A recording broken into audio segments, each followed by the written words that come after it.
El doctor Fernando García muy amablemente ha atendido esta convocatoria desde Proyección Social e Internacionalización de la Universidad de Santa Rosa de Cabal, UNISARC, y desde la asignatura Agroecosistema Frutícola.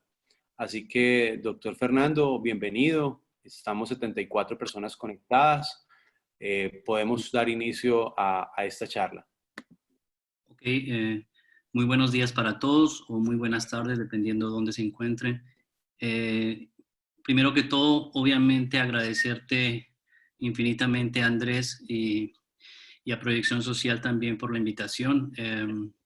Muy honrado de esta invitación, muy contento también de volver a Colombia, así sea de manera virtual. Esto es algo muy especial para mí porque, como tú lo sabes, estuve trabajando un tiempo como docente en UNISARC, algunos años atrás, tal vez 10 o algo así. Entonces me siento muy contento de volver a esta institución que me dio la oportunidad en algún momento. Bueno, cuando Andrés me sugirió la temática de esta charla, trataba de pensar desde qué ángulo abordar esta charla, ya que si hablamos de propagación podríamos hablar desde 3 puntos de vista en general, desde la parte académica, de la parte de investigación y desde la parte comercial.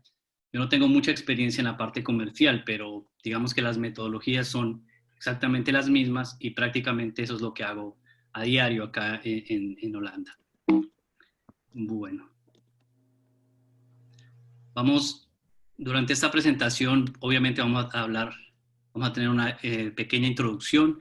Vamos a hablar de algo muy importante que es la morfología de las musáceas, algo de la evolución y la relación genética entre el banano y plátano. Muchos de ustedes posiblemente ya lo sepan, pero posiblemente otros no. Vamos a hablar un poquito sobre la reproducción, métodos de propagación como tal, los métodos tradicionales y también los métodos más modernos. Y al final, espero tengamos tiempo, vamos a hablar un poco de las generalidades del mal de Panamá.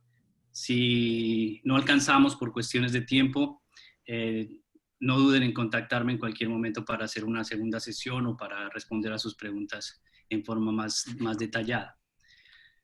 Ya me han presentado, pero rápidamente soy ingeniero agrónomo de la Universidad de Nariño, en donde trabajé básicamente con nemátodos, en cultivo de lulo y de tomate de árbol.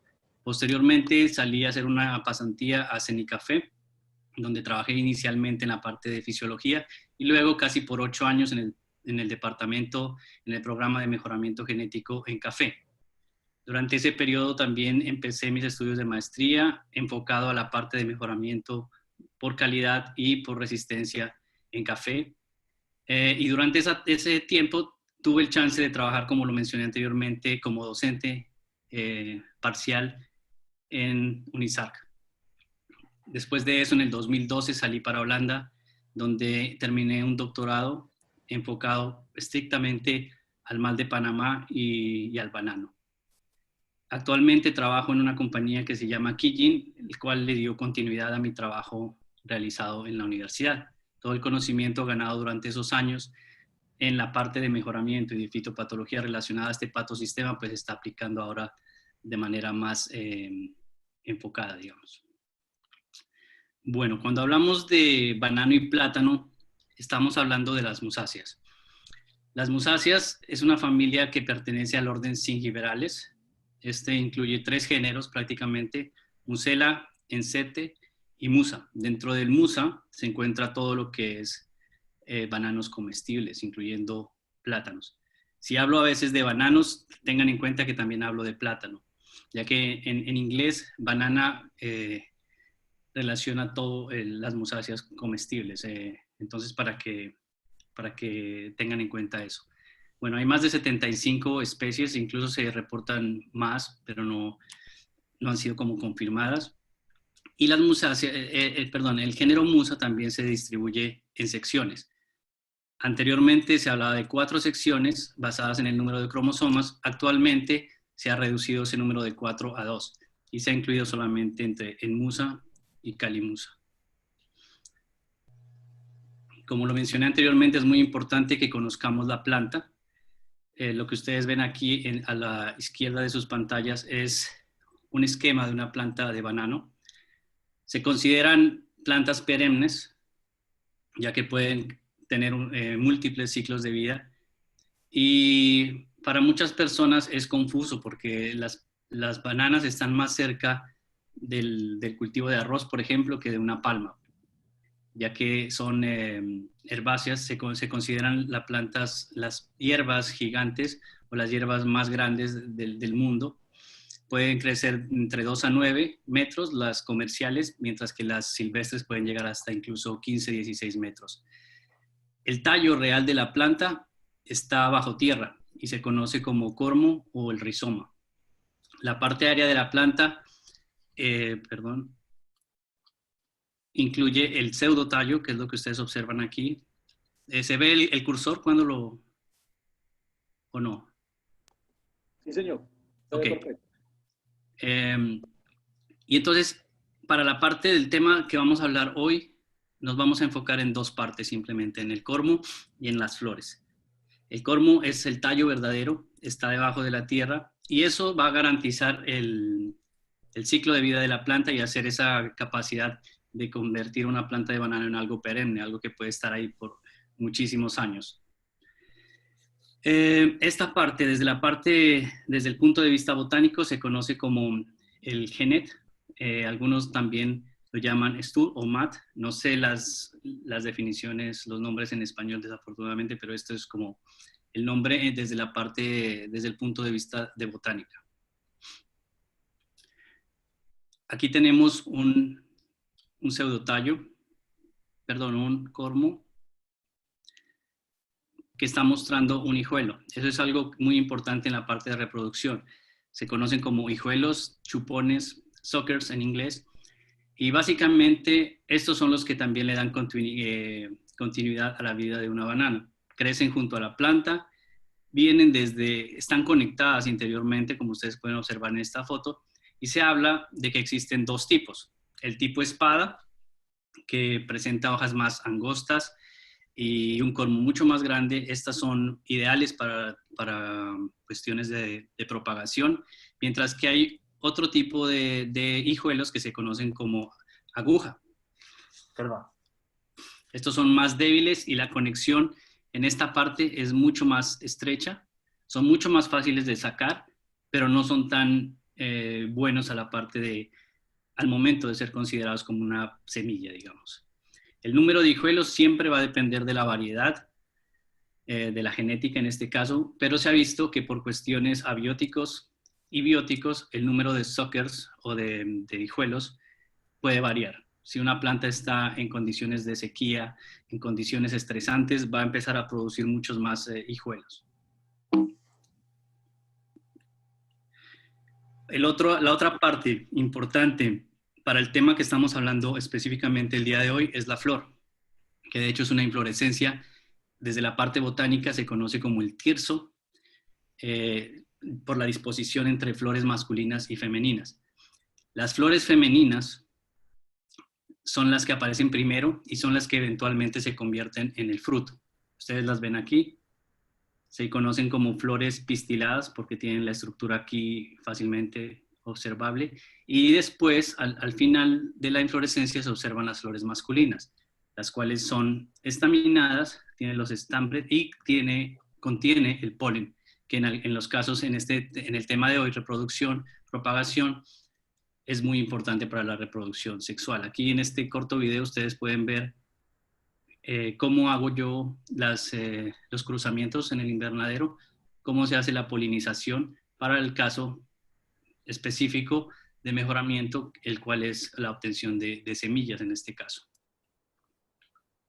Recuerden que si tienen preguntas las pueden escribir en el chat y más tarde las vamos a tratar de responder. Cuando hablamos de banano y de plátano, lo primero que se nos viene a la mente siempre es este tipo, el tipo Cavendish, que de hecho no es una variedad, sino un grupo de variedades, el cual incluye, por ejemplo, el gran enano, el Williams, el Valerie, etc. Hay muchísimos clones más. No importa, esto lo digo siempre acá, especialmente en Europa. Yo sé que allá en Colombia tenemos un poco más de diversidad, en el sudeste asiático mucha más, Pero acá en Europa y en Estados Unidos principalmente siempre hablamos de que todos los bananos son prácticamente un clon y no importa la etiqueta, el sticker que tengan ahí, siempre va a ser el mismo. Como lo mencioné anteriormente, para nosotros el plátano es algo muy importante, es parte de nuestra dieta diaria. Y de hecho, en algunas culturas, cada parte de la planta se utiliza, hojas, pseudotallo, el rizoma, incluso en algunos casos, créanlo o no, el banano no se utiliza para el consumo como tal, pero sí se utiliza para la producción de cerveza, como es el caso de los plátanos para cerveza que se utilizan en África. La diversidad es mucho más grande, se hablan de que existen por lo menos 1000 variedades, más de 1000 variedades, incluyendo los triploides, que son los que nosotros conocemos como el Cavendish, por ejemplo, diploides, que son básicamente cultivares tradicionales que están en el sudeste asiático, principalmente Indonesia, Filipinas. Híbridos, cuando hablo de híbridos, hablo de materiales que han sido generados a partir del mejoramiento genético. Y obviamente tenemos las especies silvestres, las cuales se encuentran por allá en las selvas de Indonesia, Filipinas. Aquí les voy a mostrar unas fotos tomadas de ProMusa, el cual nos ilustra un poquito acerca de las diferencias entre este tipo de materiales, de la parte genética. Aquí tenemos diploides, como ustedes pueden ver, son materiales que no han sido sometidos a un proceso de mejoramiento, son materiales, entre comillas, feos, no son uniformes, pero que son extremadamente buenos al paladar. Tenemos los triploides, que son mucho más bonitos para el ojo del consumidor, mucho más uniformes. Principalmente la característica más importante de los triploides es no poseer semillas, que también es la característica, le podríamos decir, más mala, porque hace que estos materiales sean muy difíciles de mejorar. Ya lo mencioné anteriormente, el centro de origen del banano es esta zona del sudeste asiático, específicamente Indonesia y otras regiones.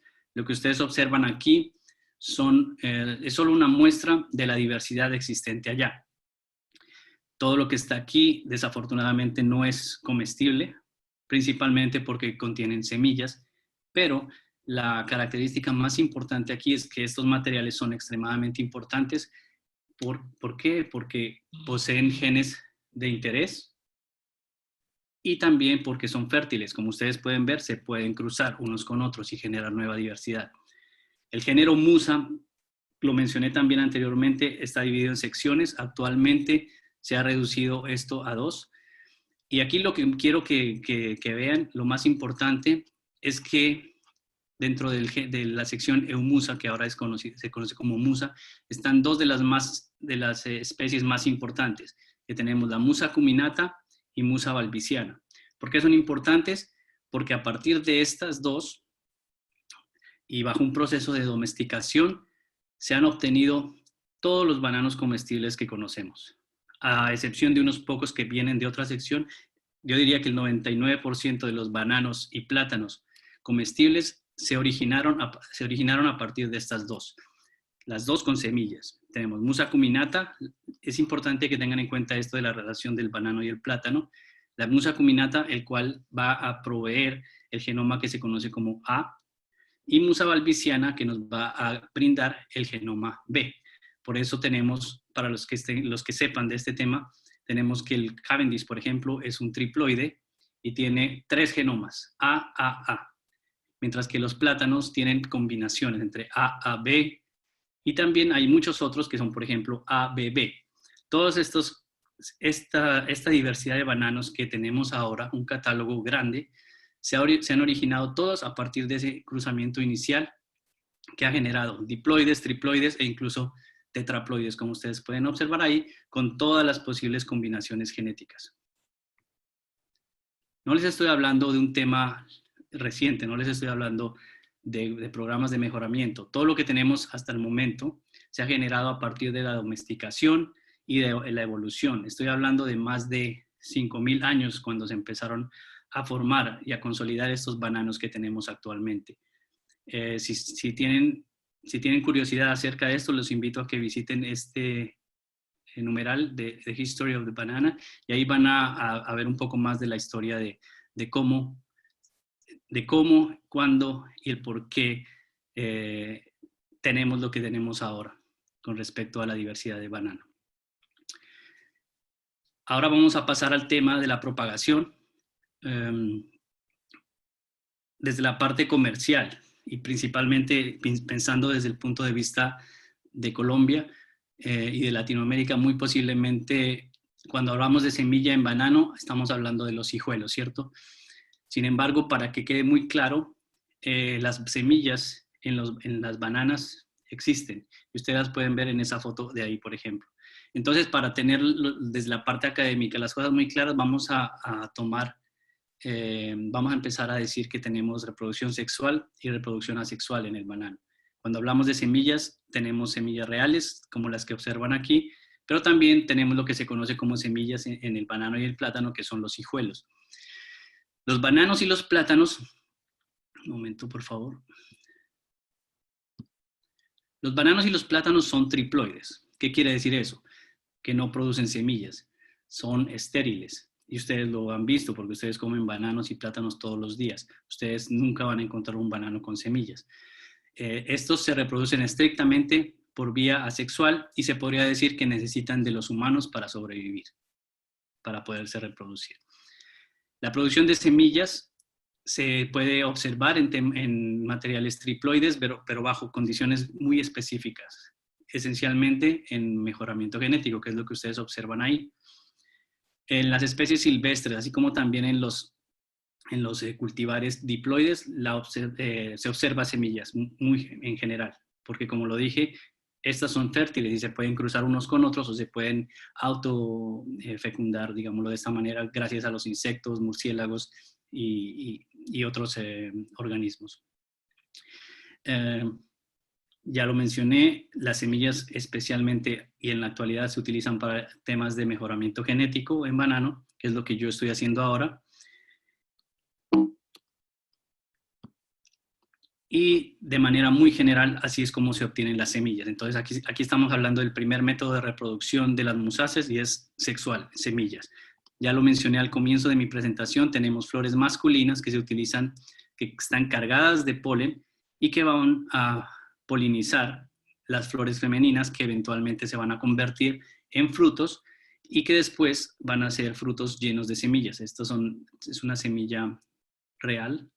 Y aquí tenemos una semilla germinando. Posiblemente ustedes nunca han visto esto, posiblemente lo han visto, no sé, pero ahí quería incluir esta parte para que quede muy claro que las semillas en banano sí existen.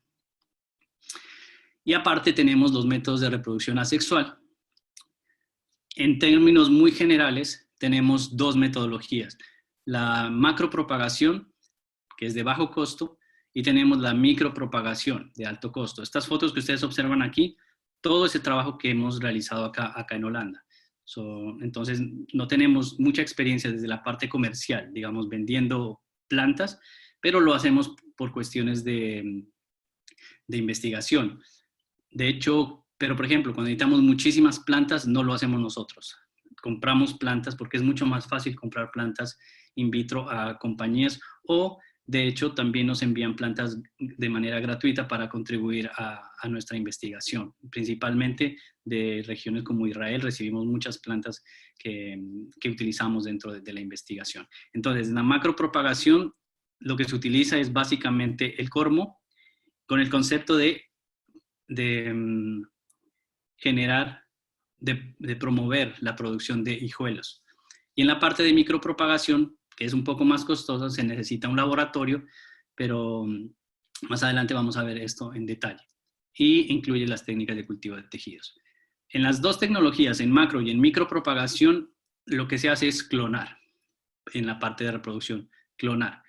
De una planta se obtienen muchas, incluso 1000 plantas de una sola planta. Y eso es lo que hacemos, lo que se hace en la parte de propagación de banano. Hay muchos métodos. Aquí seleccioné algunos de los más comunes, posiblemente ustedes los utilicen también en Colombia en sus fincas. Existe la falsa decapitación completa. No se preocupen que vamos a explicar cada una a continuación. Brotes del cormo se puede hacer con cortes largos, es opcional. El método del cormo cortado, aquí pues traté de traducir, ¿no? No sé si esos son los términos que se utilizan en Colombia. La falsa decapitación es muy simple y lo que se hace es hacer un corte en la base del pseudotallo, en esta región de aquí, con la idea de permitir que la planta empiece a generar más hijuelos. Entonces uno corta en la base de aquí de la planta y a las semanas empiezan a aparecer muchos más hijuelos. Es muy sencilla. Y como lo mencioné anteriormente, todas estas técnicas se basan en la producción de hijuelos. Entre más hijuelos, mucho mejor. El otro método se llama la decapitación completa, que es lo que ustedes observan aquí, en esta maceta aquí, en donde se hace un corte de la planta completa.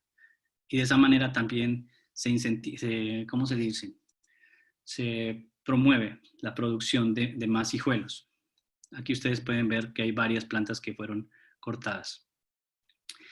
Los brotes del cormo es una metodología en la cual se saca el cormo del suelo, se limpia y se trata de dividir el cormo en 4 a 6 secciones y cada sección se siembra por separado. Se habla de que se necesitan brotes de más o menos 100 gramos.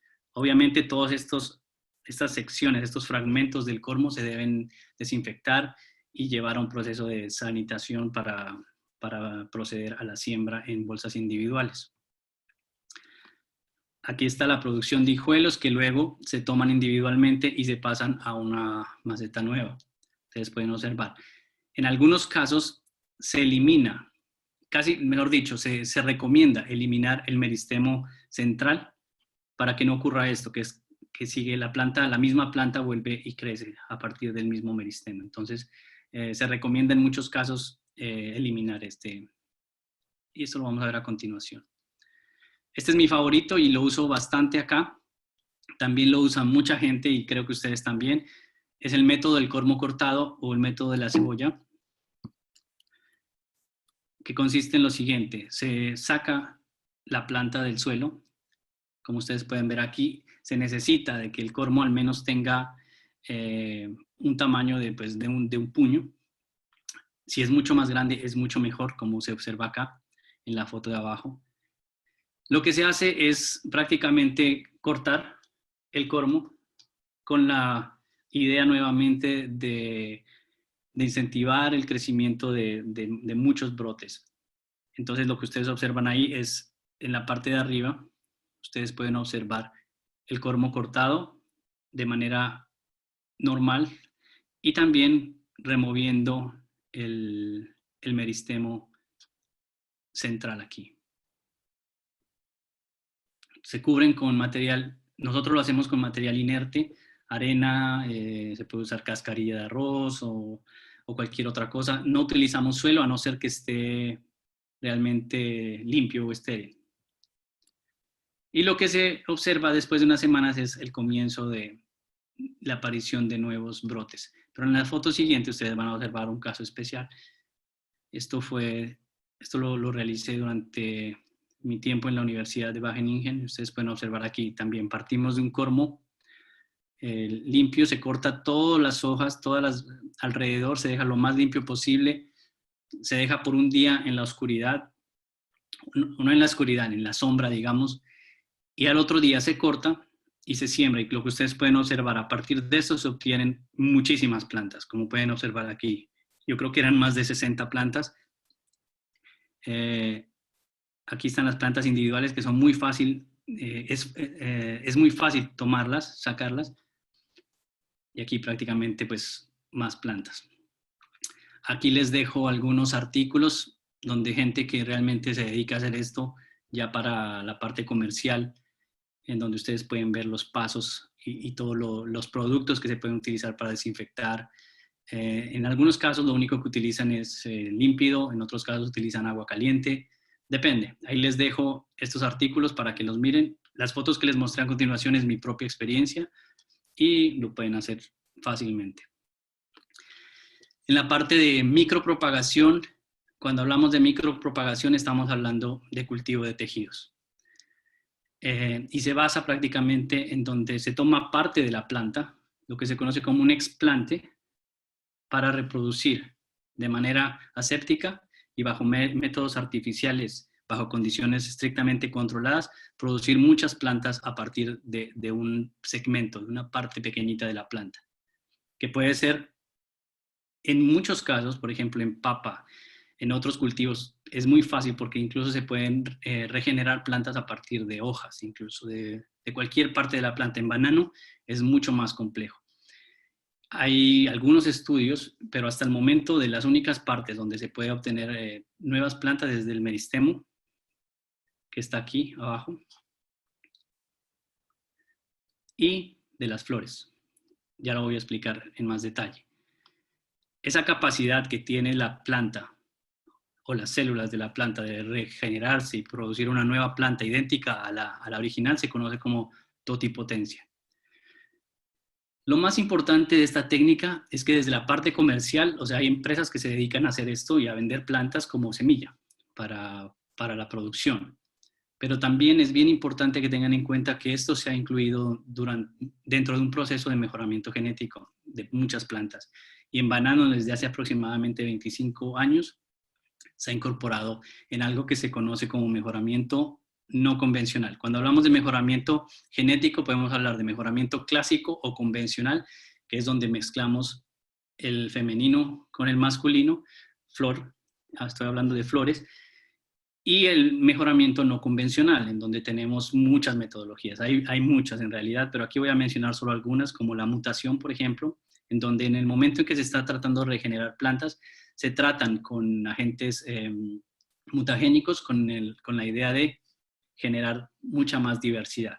Entonces, eso es lo que se hace. Mutaciones, también se utiliza todas las técnicas de micropropagación para cosas más grandes, como por ejemplo hacer plantas transgénicas, plantas cisgénicas y actualmente también la edición del genoma.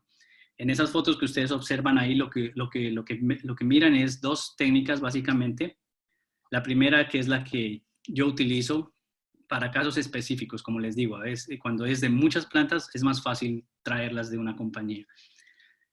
Aquí es la parte meristemática de la planta, que está justo al comienzo del cormo y se pone en medios específicos para generar nuevas plantas. Y la otra metodología se conoce como cultivo de anteras, que es tomar las plantas masculinas con polen para generar estos callos y que luego se produzcan plantas.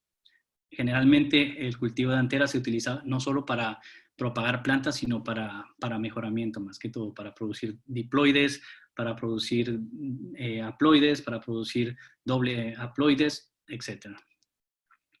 Aquí está de manera detallada cómo se hace la propagación desde la parte de meristemo.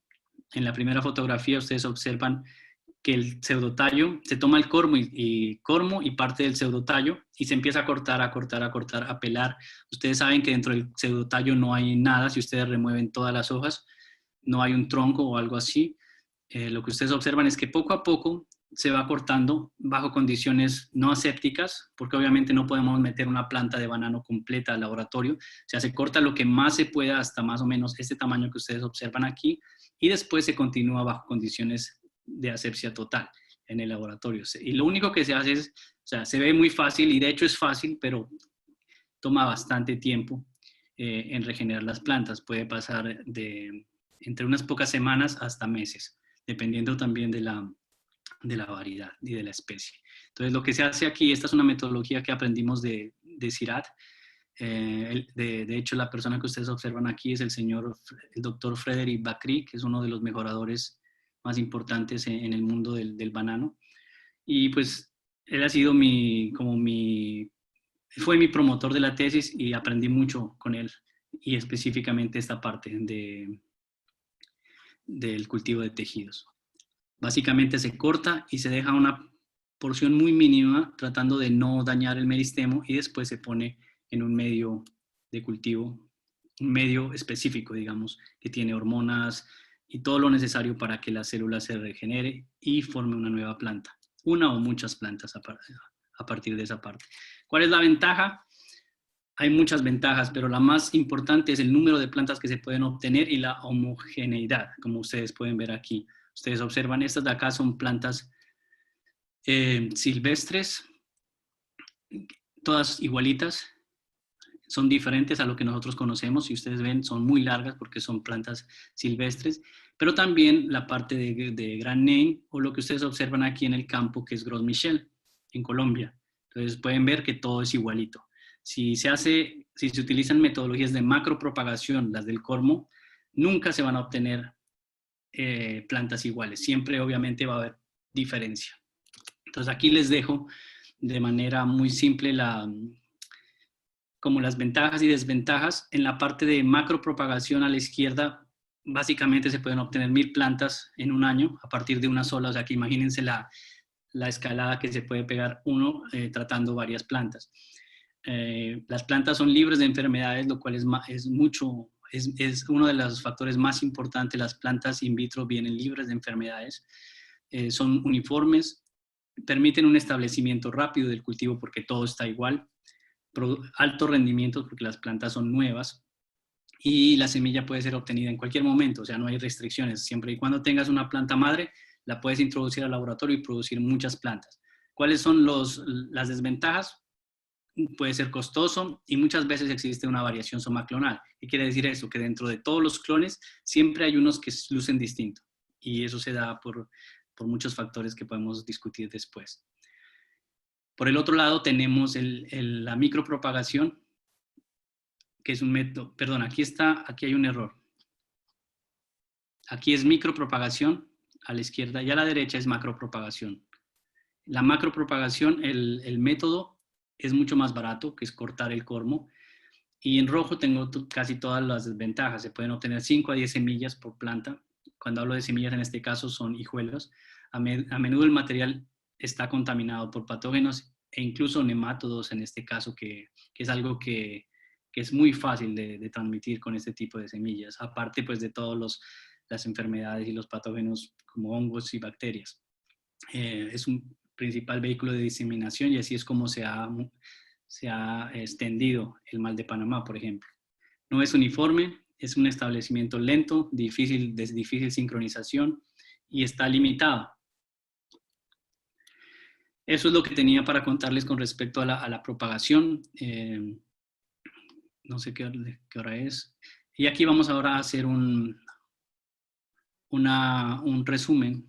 Fernando, Sí. hay una pregunta con respecto a la parte de propagación antes de que Sí, dale. continúes. Y la hace Gloria Nancy hincapié de cuál es la opinión que tienes con respecto a la propagación mediante microtúneles.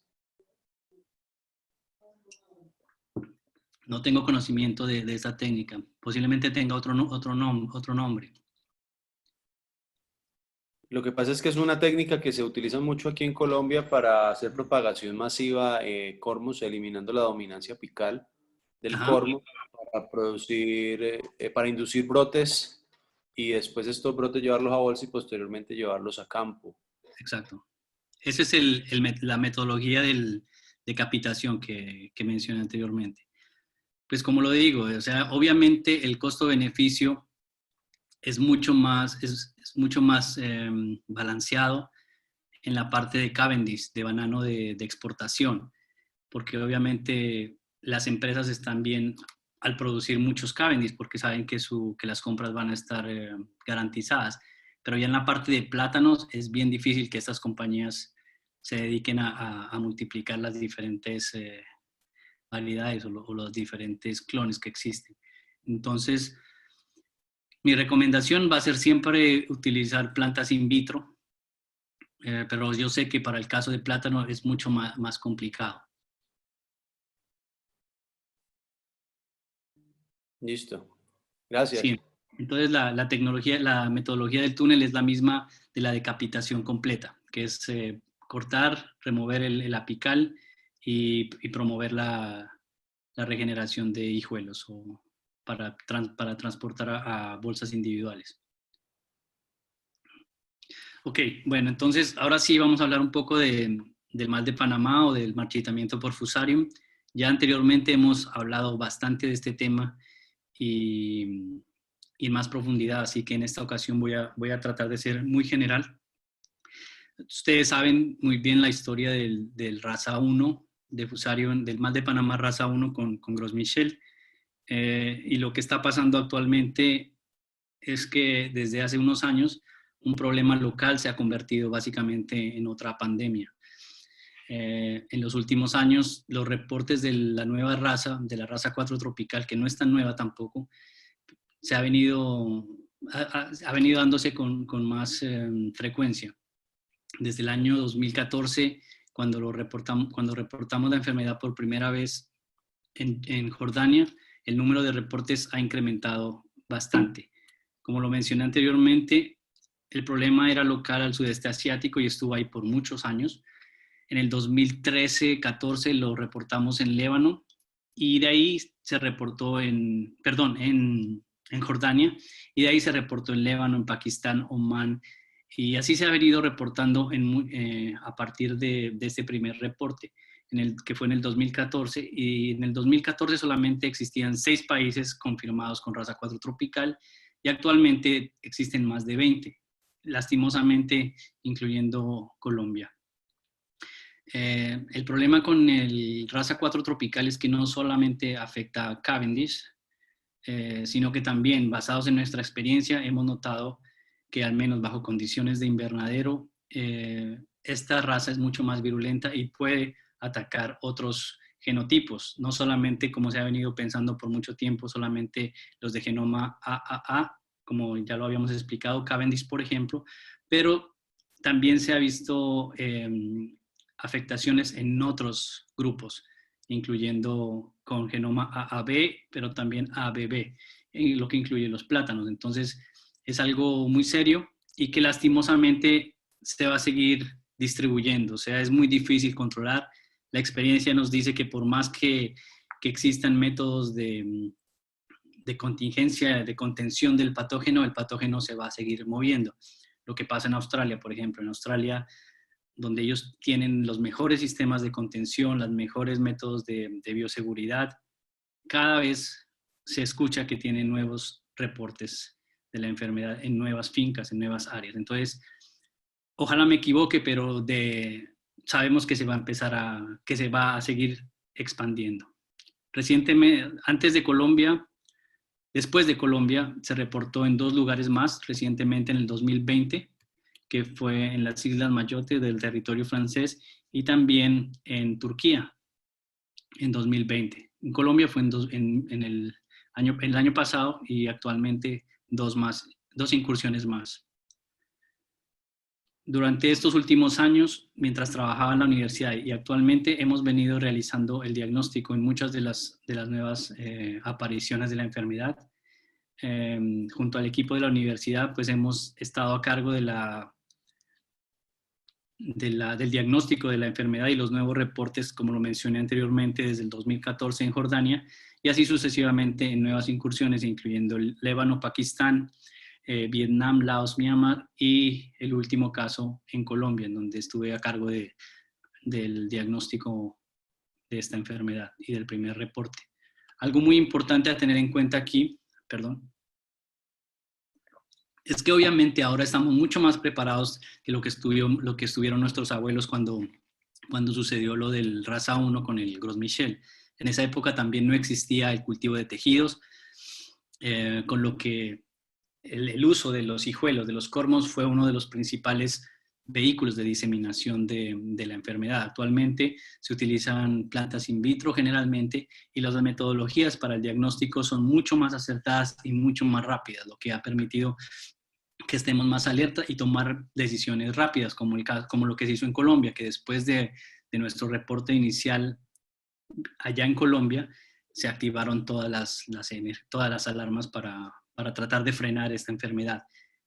Entonces hemos pasado de una metodología de diagnóstico que estaba basada en el ojo humano hace muchos años, y en técnicas de laboratorio que son mucho más complejas y que toman muchas semanas para entregar los resultados, a metodologías mucho más rápidas en los últimos años, las cuales se basan más que todo en técnicas basadas en ADN, PCR principalmente.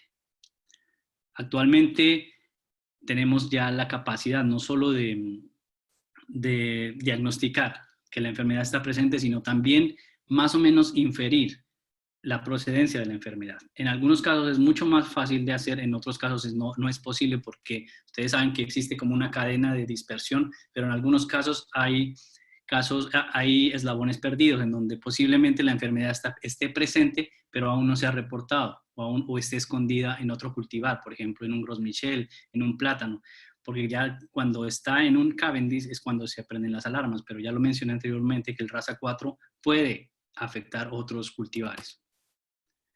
Este es mi trabajo indirecto también en la parte de diagnóstico, la evaluación de plantas transgénicas producidas en Australia, otros trabajos relacionados que no tiene el caso mencionar ahora.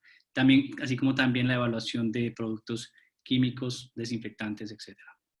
He estado a cargo de darle talleres en temas de diagnóstico. Este fue el último el año pasado para consolidar y nivelar las capacidades de diagnóstico en varios países. Aquí ustedes pueden ver en esta foto los especialistas de diagnóstico de cada región.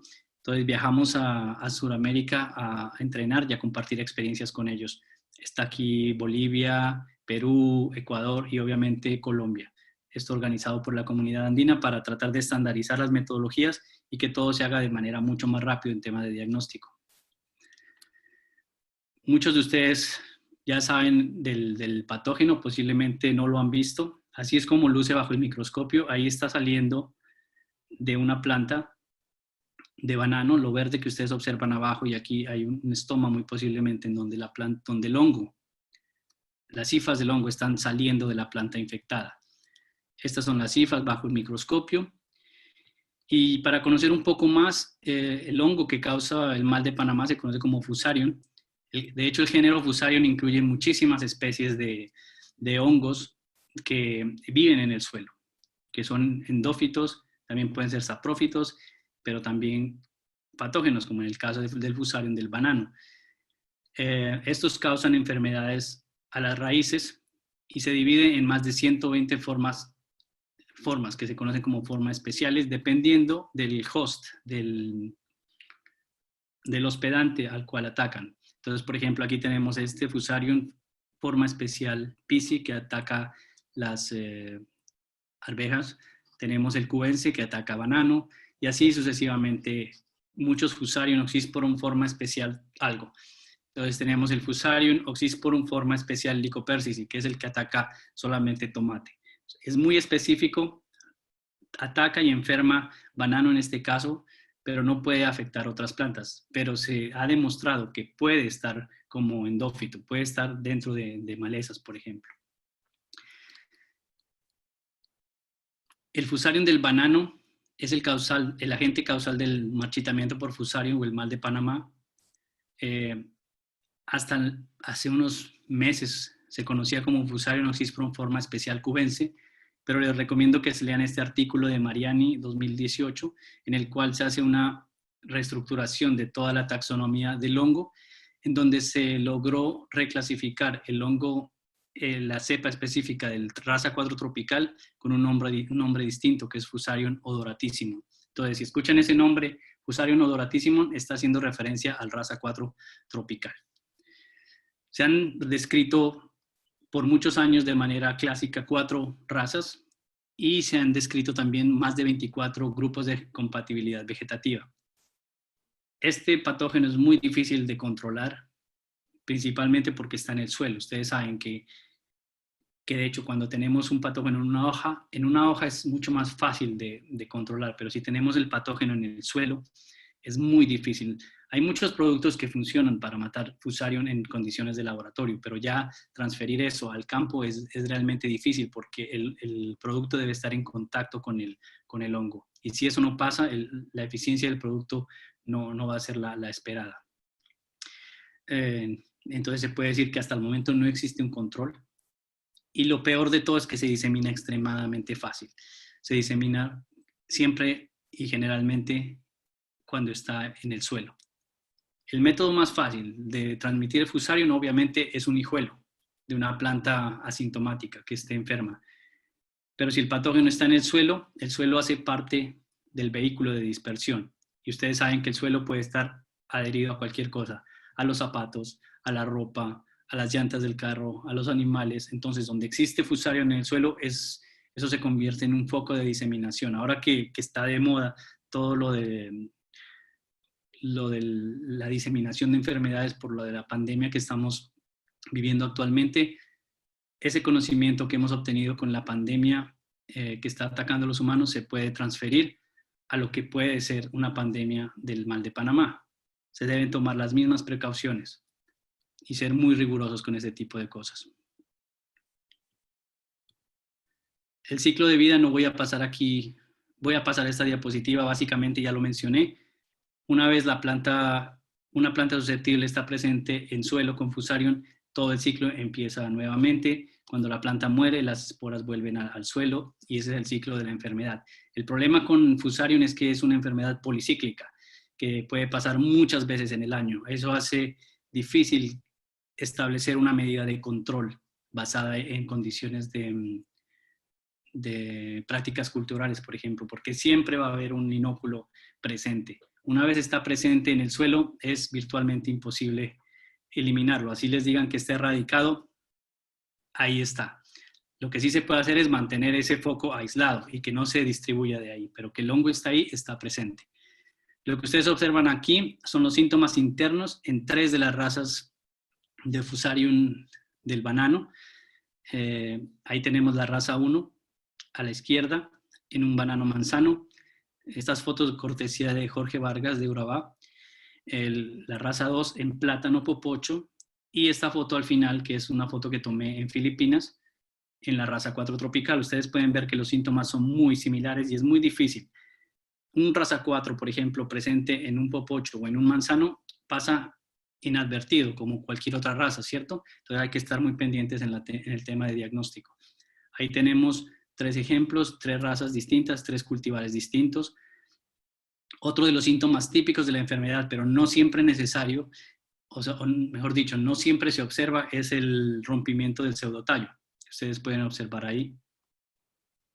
Internamente es muy fácil de identificar. Ustedes ven ese enrojecimiento de los haces vasculares. Ustedes ven aquí los puntos. Pero obviamente esto ya se observa cuando cortamos una planta infectada. Las razas están definidas por el hospedante al que atacan. Para mencionarlo rápidamente, la raza 1 fue el causante de la epidemia anterior con el Gros Michel. Raza 2 se habla de que afecta solamente cultivares de ABB, Blue Go, por ejemplo, y la raza 4 que se divide en 2. Aquí están los grupos de vegetabilidad, de compatibilidad vegetativa. Es una técnica que nos permite, para ponerlo en términos muy simples, identificar a qué raza podría pertenecer una cepa desconocida. Digamos, estoy en mi finca, veo una planta enferma, tomo el hongo. Para poder definir qué raza o a qué BCG pertenece, se utiliza esta metodología aquí, en donde la planta que es el hongo que es compatible con uno de los testers va a formar esta estructura que se conoce como heterocarión. Entonces se podría decir que ese de aquí, por ejemplo, que fue una de mis cepas desconocidas, formó este heterocarión al entrar en contacto con este BCG 1213, que es el raza 4 tropical. Esa es la forma como se hace en el laboratorio. Es una metodología que se utiliza también para diagnóstico, pero toma bastante tiempo. A manera de resumen, 3 razas, vamos a decir, raza 4, raza 1 y raza 2. La raza 4 se subdivide en raza 4 tropical, raza 4 subtropical.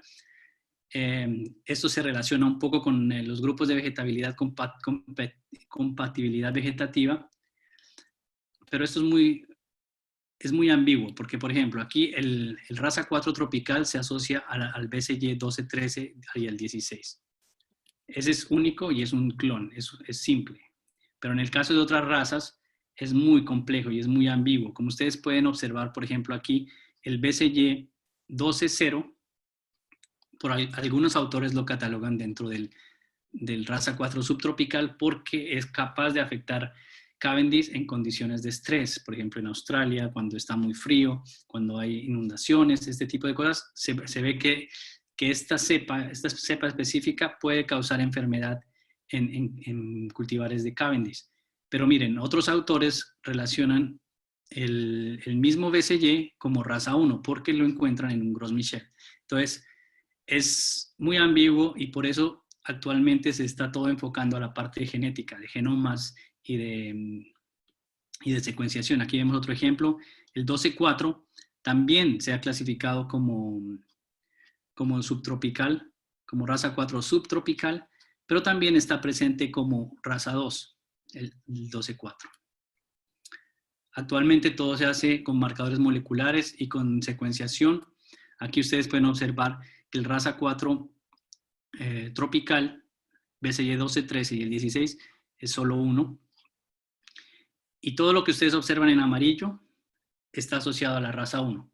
Entonces es muy fácil para la raza 4 hacer un diagnóstico porque es solo 1, pero cuando se habla de raza 1 es bien difícil realizar un diagnóstico. Hay una guerra de los clones aquí. Tenemos un clon por un lado que es el banano y en el otro lado tenemos un clon que es el raza 4 tropical. También les recomiendo que lean este artículo de Ordóñez 2015 en donde se habla de este tema en profundidad. El impacto es bien grande. Dependiendo del área va a ser más grande o mucho más grande que en otras partes. Aquí vemos fotografías tomadas en Jordania. En Jordania no hay grandes extensiones de banano como en el caso de Colombia, por ejemplo, pero ustedes pueden ver todo este amarillamiento aquí. Y acá en el otro lado miramos algunas fotografías del caso de Pakistán y Líbano. Todo eliminado, como ustedes pueden ver acá. Lo mismo en la región del Mekong, Laos, Myanmar, Vietnam, en donde prácticamente Cavendish ha sido el vehículo de diseminación de la enfermedad entre los bordes. Cuando se comparten semillas, en este caso hijuelos, se produce este tipo de cosas. El caso de Colombia, ustedes ya lo saben, se reportó el año pasado, actualmente está presente en 7 fincas que están en cuarentena también. Se han eliminado varias hectáreas ya y se planea pues eliminar un poco más. También hay un artículo con respecto a este tema y lo pueden observar en más detalle. ¿Qué hemos aprendido del pasado con respecto al raza 1 y al Gros Michel? En realidad muy poco, porque lo mismo que pasó con ese cultivar está pasando actualmente. La historia se repite con el Cavendish. No hay conciencia en muchas partes, al menos en Colombia y en otros países en Latinoamérica. Actualmente se ve que hay mucha más conciencia con respecto a esta enfermedad y mucha gente está enterada de lo que está pasando, mucha gente sabe lo que se debe hacer y a partir del caso de Colombia pues todo se ha puesto como mucho más estricto, al menos en la parte de Ecuador, Perú, Bolivia, que son lugares donde tengo conocimiento. Gente se mueve a otros lugares, compran nuevas tierras en algunos casos, obviamente mucha gente no puede hacer eso y lo que hacen es cambiar de cultivo, lo que va a generar una pérdida de dinero. No existe un reemplazo actualmente, nada se ha probado en el campo. Hay pruebas, hay gente que está probando aún materiales mejorados, pero no hay nada listo para reemplazar Cavendish. Y no existe un control, como ya lo mencionamos. Me dices cómo estoy de tiempo, ¿vale? Aquí tenemos... Estamos bien, tranquilo, no hay problema. Muy bien. Ok. Es bien importante que hablemos más que de control, de un manejo de la enfermedad. Y hay básicamente 2 escenarios. Escenario número 1, que es el que queremos estar todos, que es países libres de Fusarium raza 4 tropical. Y el escenario 2 es donde ya existe Fusarium raza 4 tropical. Es el caso de Colombia, lastimosamente, en donde todo ha cambiado a país con presencia del hongo. Cuando hablamos del escenario número 1, que es el país libre de Fusarium, en lo que nos tenemos que enfocar es en la cuarentena y en la exclusión de la enfermedad. Ahora, gracias al corona, tenemos mucho más conocimiento de lo que representa cuarentena, de lo que es una exclusión, de lo que es la prevención. Lo mismo se debe aplicar a la parte de Fusarium. Entonces, en este caso, lo que se debe hacer es todo este tipo de material de divulgación, informando, pero incluso, miren, en Colombia, donde se estaba haciendo un buen trabajo de divulgación, sucedió. Todos sabemos que eso iba a suceder, pero no esperábamos que pasara tan rápido. En el segundo escenario, en donde ya existe la enfermedad, se han probado muchas cosas para el manejo de la enfermedad. El control biológico, lastimosamente, no funciona muy bien en el campo. Se han hecho muchos estudios en laboratorio, en el invernadero, de productos de otros microorganismos, pero como les dije anteriormente, para transferir ese conocimiento desde el laboratorio hacia la parte del campo, todavía se necesita mucha más investigación. El control químico se ha basado más que todo en la desinfección de material, del calzado. Se han probado algunos productos en el campo, pero nuevamente hacer que el producto entre en contacto con el hongo es el reto. Hay muchos productos que funcionan, pero debe estar en contacto con el patógeno y por mucho tiempo, especialmente cuando hablamos de cosas de desinfección para el calzado, herramientas, etc. El control cultural también se ha basado más que todo en la erradicación. Cuando ya hay plantas enfermas, buscar la forma de erradicar, de cerrar el área. Hay varios tipos y en cada país se hace de manera distinta. Es muy distinto lo que se hace en Australia, por ejemplo, a lo que se hace en Filipinas, lo que se hace en Colombia actualmente, que es una combinación de muchas cosas. Entonces en mi opinión, es algo que se debe establecer para cada una de las regiones y de las áreas una vez suceda esto, porque obviamente es muy difícil venir con un protocolo para todos los casos. En el caso de Colombia nos dimos cuenta que muchos de los protocolos establecidos en realidad no sirven y que se deben hacer al momento de tener este problema. ¿Cómo se dice? Como hacerlo a la medida de cada una a cada una de las diferentes situaciones.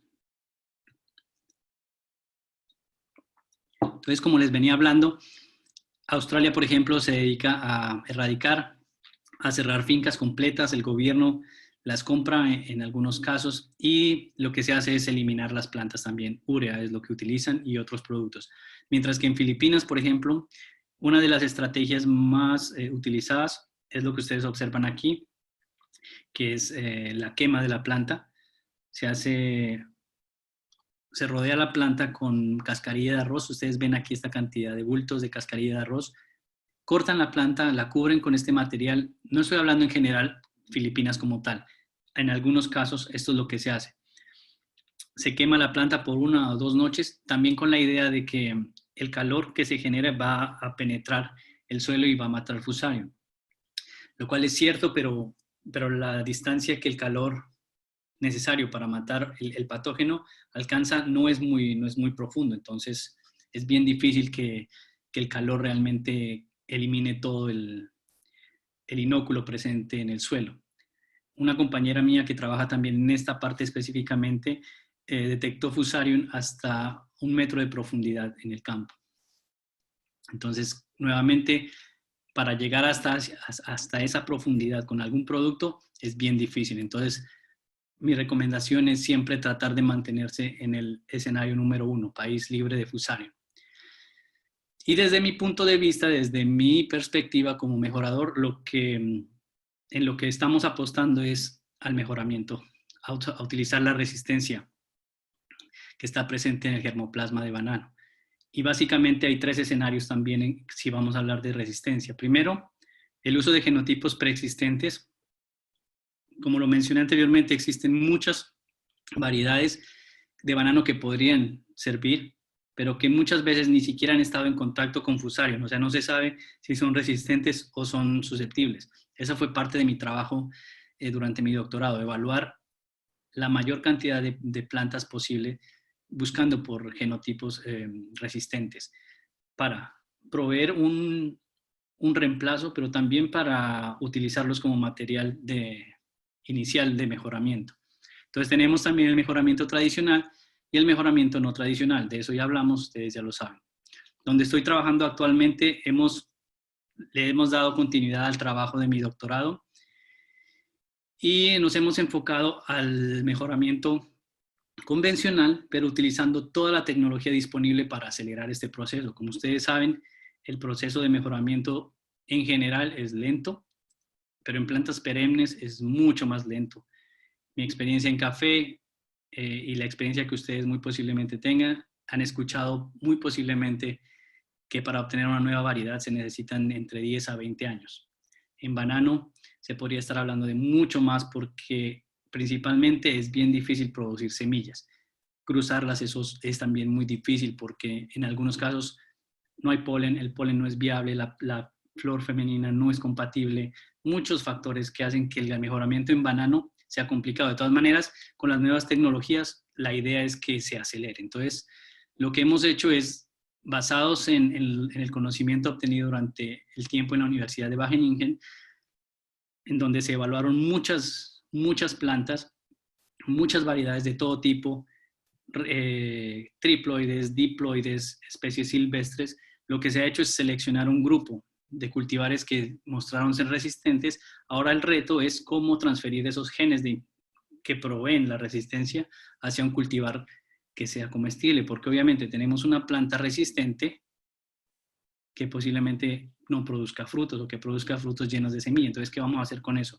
La idea es obtener esas plantas, obtener semillas y convertir esos frutos en algo que pueda ser comestible en el futuro. Y para eso pues se ha utilizado, como lo dije anteriormente, método convencional. El cruzamiento se hace a la antigua, flores masculinas para polinizar las flores femeninas, pero digamos que ya hasta al momento hemos sido exitosos y hemos obtenido los primeros cruzamientos con semillas que van a ser evaluados para ver si todavía son resistentes. El momento en que esto sea probado, podemos empezar a utilizar estos en un esquema de mejoramiento que nos permitan producir frutos comestibles. Pero lo más importante al momento es tener una planta que contenga los genes de resistencia. Y eso es lo que nos hemos enfocado. ¿Cuál es el objetivo del mejoramiento que se está realizando acá en Holanda? Es algo que se llama Precision Breeding, que significa mejoramiento genético de precisión. No hacerlo a la loca, no hacerlo de manera ciegos, digamos que a mí me gustó esa planta y la de acá vamos a cruzarla y al final, después de 10 años, vamos a tener algo que no era lo que queríamos. Entonces, ¿qué es lo que se hace actualmente? Estamos utilizando todo el poder de la secuenciación para hacer grupos de cultivares. Y en esto que ustedes observan aquí, esto es un árbol filogenético, digámoslo de esta manera, en donde hemos secuenciado más de 105 diploides, incluyendo especies silvestres, y los que tienen asterisco que ustedes pueden ver aquí son materiales resistentes. Esos materiales resistentes no están listos, no se pueden consumir, no están listos para la venta como un Cavendish, pero son la materia prima, la materia inicial de cruzamientos específicos. O sea, si por ejemplo quiero generar una variedad resistente, no voy a tomar esta de aquí que no es resistente, pero sí tomaré una de este grupo que presenta la resistencia. Y esto es bien importante porque, por ejemplo, en el caso de Cavendish y de Gros Michel, se sabe que ellos provienen del cruzamiento entre dos especies diploides, en el cual uno se dio el AA y el otro se dio el A. Entonces tenemos por eso el triploide. Esto es mucho más complejo, obviamente, desde la parte genética, pero para ponerlo de manera muy sencilla, esto que pasó con Cavendish y con Gros Michel, que se obtuvieron a partir de la unión de dos primos, digámoslo así, se puede tratar de repetir, tratar de hacerlo, pero no vamos a tomar las que no tienen resistencia, sino las que tienen resistencia. Y de esa manera obtener variedades resistentes. Nuestra idea en el futuro es tener algo así, como en esta foto, pero en bananos. O sea, no solamente el banano que tenemos acá en Europa, que es el Cavendish, sino tratar de incrementar la diversidad. ¿Por qué no una banana roja, que ya existe por allá? ¿Por qué no un banano naranja, un banano más grande, un banano más pequeño? No importa, incluir la diversidad, pero siempre y cuando se mantenga la resistencia y obviamente la calidad del fruto. Con esto doy por terminada mi presentación. Como conclusiones, para que tengan muy en cuenta la pandemia actual, no la de coronavirus, sino la del Panamá, la de la enfermedad del Panamá, está causada por un clon. ¿Qué quiere decir eso? Que la misma cepa que se originó en Indonesia es la misma que se ha encontrado en todas las partes donde se ha reportado la enfermedad actualmente. No es que de un momento a otro un raza 1 se convirtió en un raza 4 y empezó a afectar, no. Es el mismo raza 4 el que se ha venido moviendo. ¿Y cómo se ha venido moviendo? Con los humanos, obviamente. Entonces, es bien importante que tengan en cuenta eso. Los protocolos deben ser aceptados y tratar de estandarizar todo, protocolos tanto de seguridad como de diagnóstico. Algo que es importante y que quiero que tengan en cuenta es que la resistencia existe, o sea, no todo es susceptible a raza 4. Hay materiales resistentes y esto nos da esperanza, obviamente. La eficiencia de las medidas de control es muy pobre, incluso si se tienen las mayores, la mayor calidad en control, el patógeno va a seguir expandiéndose. Y hay muchísimos mitos, muchos mitos en la parte de banano, en la parte de investigación, y todo eso tiene que ser probado científicamente. Eso es para otra charla y ya lo veremos más adelante. Con eso, pues termino mi presentación. Muchas gracias por su atención y si tienen preguntas, con mucho gusto. Fernando, muchas gracias por esta excelente conferencia. Tenemos dos preguntas, una específicamente en donde dicen que si es necesario tener jardines clonales, siendo un problema fitosanitario sacar del suelo hijuelos que pueden estar contaminados. Las recomendaciones para raza 4 obligan a cambiar el método de multiplicación, sobre todo en plátano. ¿Cuál recomendaría usted y por qué en plátano es más complicado que en banano el proceso? Esa es la primera pregunta. Bueno,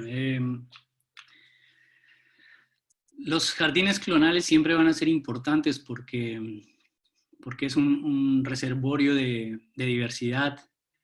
Un banco de germoplasma siempre va a ser importante. Y en regiones donde todavía no hay la enfermedad, o sea, no veo la razón por la cual se debería cerrar. Sin embargo, ya tomar hijuelos de regiones en donde el patógeno está presente, obviamente siempre va a ser un riesgo grandísimo y en ese caso sí se recomendaría la obtención, tratar de buscar la forma de reproducir vía in vitro, porque incluso de las plantas asintomáticas, incluso cuando hay plantas sintomáticas con síntomas claros de Fusarium, los hijuelos generalmente no muestran síntomas y la gente piensa que están bien. Entonces lo que hacen es tomar esos para producir. Entonces mi recomendación es, si no hay presencia del hongo, estos jardines pues deben ser conservados. ¿Por qué es más difícil? Técnicamente no es difícil, es igual.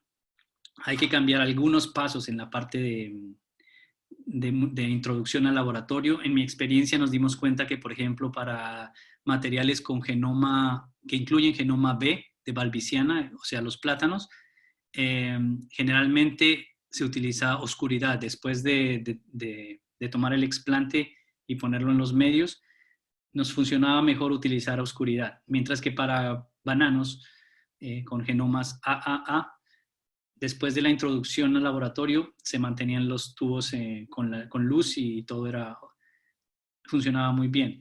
Lo que decía que es más difícil lo veo desde el punto de vista de la parte económica, porque estos procedimientos son costosos y a no ser que una finca tenga su propio laboratorio, pues está bien, pero si se van a comprar materiales de plátano, ya tendría que la empresa que los sirve la empresa que los produce, ser la que haga el costo-beneficio de la producción de un nuevo cultivar, diferente al Cavendish. O sea, no sé si, en realidad no sé cómo se hace en Colombia, no sé si existen laboratorios de producción de plátano in vitro.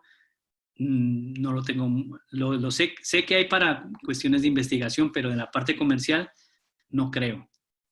No sé, tú me dirás, no sé.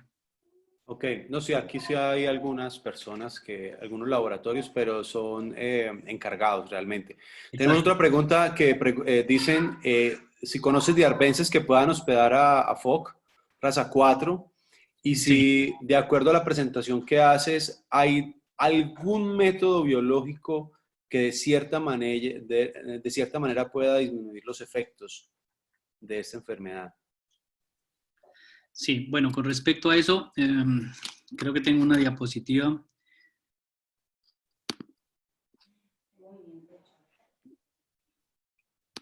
De acuerdo a mí, estas son de la tesis de mi compañera Maricar de Filipinas. Yo no me sé los nombres locales, pero ustedes los podrán reconocer. Ella fue capaz de aislar el hongo de estas malezas que ustedes observan aquí. Eh, Les puedo enviar a ustedes, igual van a ver los nombres científicos ahí, porque en realidad no recuerdo los nombres locales. Y ustedes saben que los nombres locales cambian en todas partes. No sé, Ok, perfecto. Sí, pero se leen perfectamente. Quien esos pueda son los. agrandar un poco la pantalla lo va a poder ver los nombres científicos de los hospederos. Sí, con respecto al control biológico, no soy un experto en ese tema. Tengo hicimos algunos ensayos cuando estábamos en la universidad para ver algunos agentes, otros microorganismos que trataran como de contrarrestar el efecto de Fusarium en la parte in vitro, en platos de Petri con medio, se ve cierta inhibición con algunos microorganismos, pero ya que funciona en campo es bien difícil. Hay algunos autores que se han dedicado a estos estudios, pero a mi manera de ver es bien difícil. Lo que dice es exactamente contrarrestar o reducir. Más bien, una vez una planta susceptible está enferma, pues no se va a curar. Eso es lo que sabemos y esa es la experiencia que tenemos. Lo que sí se puede hacer es posiblemente utilizar estos microorganismos en el suelo para tratar de reducir el inóculo, pero igual una vez el patógeno está presente ahí, pues no hay nada que hacer. Si una vez el patógeno entra en contacto con una planta susceptible, va a haber enfermedad. Perfecto. Fernando, nos preguntan si se puede compartir o referenciar al menos los protocolos en macropropagación con énfasis en preparación del cormo. Sí, claro. La persona me dice que sí, es decir, los procesos que han realizado en la preparación para la siembra y garantizar la reproducción de muchos hijuelos. Sí, por supuesto. Pues como lo viste en las diapositivas, la mayor parte de las fotografías son mi experiencia. Me ha funcionado muy bien, pero hay artículos completos con relación a este tema, porque principalmente esta macropropagación es algo muy común en países en desarrollo, específicamente, obviamente, en nuestro país, pero también en África, en donde este es el método que se utiliza para la propagación de banano y plátano en muchos casos, o sea, no hay otro, y ese es el que se utiliza. Entonces hay muchos artículos, en una de las diapositivas mencioné algunos artículos, así que también lo puedes hacer. Igual si quieres te puedo enviar la presentación más tarde para que la compartas con la gente que esté interesada. Perfecto. Hay otras dos preguntas finales. Si tienes algún concepto sobre diqueya en plátano, alguna experiencia con diqueya en plátano o lo que anteriormente era denominado Erwinia. Uh-huh. Y si han evaluado las condiciones de suelo en las que Fusarium no tiene posibilidades de supervivencia. Con respecto a la primera pregunta, no hemos utilizado, no hemos entrado en ese mundo. La idea era al menos desarrollar metodologías de diagnóstico para Erwinia, pero nos hemos enfocado más que todo a la parte de mal de Panamá y también un poco a la parte de Sigatoka. Y con respecto a la segunda, bueno, un pH muy bajo puede contribuir, pero obviamente también es algo que va en detrimento de la planta. Así que hay algunos estudios y de hecho un estudio que escribimos junto a un especialista en suelos que va a salir muy pronto, en donde se utilizaron diferentes pHs y diferentes niveles de fertilización para ver el efecto de la enfermedad, pero no hay mucha diferencia en realidad. El nivel al que debe llegar el pH es o muy bajo o muy alto para el hongo y pues obviamente lo va a hacer también para la planta, entonces no es un método muy efectivo. Bueno, Fernando, no hay más preguntas. Tuvimos un pico de 120 personas conectadas. En este momento aún quedan 112. Doy paso a Jaime, director de proyección social de la universidad. Muchas gracias a todos. Muchas gracias. Antes de que pases, quiero agradecer también a todos los que asistieron a esta presentación. Muchas gracias. Igual estoy disponible para cualquier pregunta. Ahí está mi contacto. No duden en enviarme un correo o las preguntas que quieran. Perfecto, sí, podemos hacerte llegar las preguntas. Yo voy a dejar allí, para los interesados, voy a dejar el correo en donde puedan escribir las preguntas. Yo se las hago llegar al doctor Fernando para la respuesta. Jaime. Perfecto, Andrés, muchas gracias. Pues doctor Fernando, de nuevo queremos darle las gracias en nombre de UNISARC, en nombre de productores, técnicos, presidentes de asociaciones que se conectaron con nosotros. Como bien lo decía Andrés, tuvimos un pico alto de invitados, 120. Nos alegra mucho además ser pues ese medio que le permite a usted retomar contacto con Colombia y volver a estar con nosotros, pues así sea de manera virtual. Exacto. Esperamos que cuando esté en Colombia nos pueda visitar UNISARC, que pues es su casa, lo fue y seguirá siendo su casa. Muchas gracias. He recibido los mejores comentarios por el interno. Los técnicos, algunos pues están muy contentos con todo lo que se dijo. Me piden la presentación. Como les dije, va a quedar grabada y estará en las redes oficiales de la universidad. Entonces, doctor Fernando, de nuevo, muchas gracias por su tiempo, por permitirnos conocer su trabajo, por volver a UNISARC, y pues, de nuevo, mil y mil gracias. Sí, igualmente, muchísimas gracias a usted y a todos los que asistieron, especialmente a Andrés por la constante comunicación que tenemos. Muchísimas gracias a todos los que asistieron y pues acá seguiremos trabajando. Lo hemos hecho durante los últimos casi 8 años.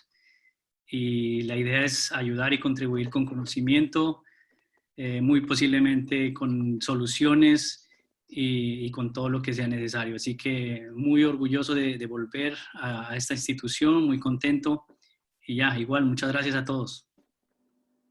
A usted, doctor. Fernando, muchas gracias. Muchas gracias. Muchas gracias a todos. Jaime, doctor Fernando, muchas gracias a todos. Muchas gracias por la asistencia. Pronto les enviaremos una nueva invitación para el próximo 5 de mayo. Que tengan un gran día. Bueno, feliz día. Muchas gracias para todos. Bueno, gracias.